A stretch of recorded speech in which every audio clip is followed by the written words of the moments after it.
വാട്സാപ്പിലെ പുതിയ മാറ്റം നിങ്ങൾക്ക് പണി തരും.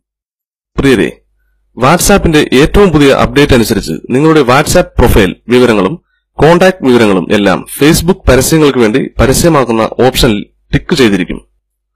വാട്സാപ്പിനെ ഫേസ്ബുക്ക് വാങ്ങിയ വിവരം നിങ്ങൾ എല്ലാവരും അറിഞ്ഞിരിക്കുമല്ലോ. നിങ്ങളുടെ വാട്സാപ്പിലുള്ള വ്യക്തിപരമായ വിവരങ്ങൾ ഫേസ്ബുക്ക് പരസ്യങ്ങൾക്ക് വേണ്ടി ഉപയോഗിക്കേണ്ട എന്നുണ്ടെങ്കിൽ ഇനി പറയുന്നത് പോലെ ചെയ്യുക.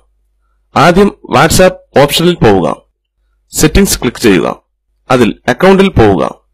ശേഷം ഷെയർ മൈ അക്കൌണ്ട് ഇൻഫോ എന്നതിലെ റൈറ്റ് ടിക്ക് ക്യാൻസൽ ചെയ്യുക. അപ്പോൾ ഒരു വാർണിംഗ് മെസ്സേജ് വരും. അതിൽ ഡോണ്ട് ഷെയർ എന്നത് ക്ലിക്ക് ചെയ്യുക. ഇങ്ങനെ ക്യാൻസൽ ചെയ്യാൻ ഒരു മാസം മാത്രമേ ഉള്ളൂ എന്നാണ് ഞാൻ അറിഞ്ഞത്. ആയതുകൊണ്ട് ഇത് എല്ലാ കൂട്ടുകാർക്കും ഷെയർ ചെയ്ത് എത്തിക്കുക. ഞാൻ പരീക്ഷിച്ച് ഉറപ്പുവരുത്തിയതാണ്. ഓക്കെ ഫ്രണ്ട്സ്, സന്ദേശം ഇഷ്ടപ്പെട്ടാൽ തീർച്ചയായും എന്റെ ചാനൽ സബ്സ്ക്രൈബ് ചെയ്യുക. നിങ്ങളുടെ കൂട്ടുകാർക്കും തീർച്ചയായും ഷെയർ ചെയ്ത് നൽകുക. Thank you for watching my video.